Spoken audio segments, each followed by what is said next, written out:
كما كتعرفوا كاملين يوم الجمعة سوف يواجه المنتخب المغربي منتخب زامبيا ضمن تصفية المؤهلة لكأس العالم 2026.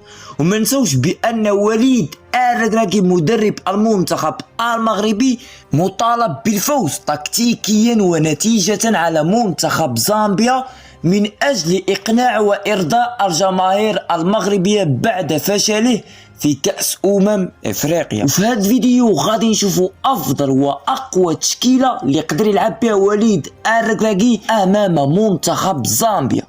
ولكن قبل ما خليكم مع الفيديو ما تنسوش ديروا لايك للفيديو والاشتراك في القناة باش يوصلكم جديد المنتخب المغربي والكرة المغربية.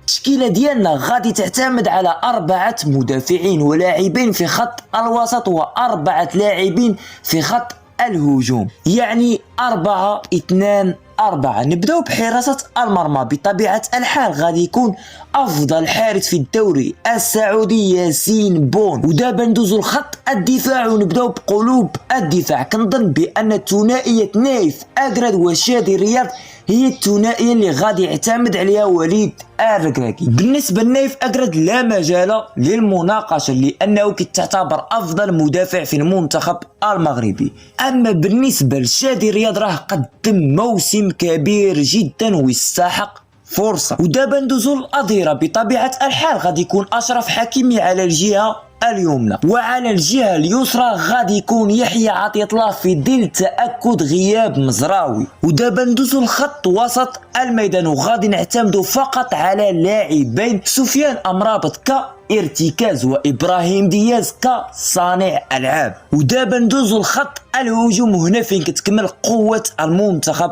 المغربي.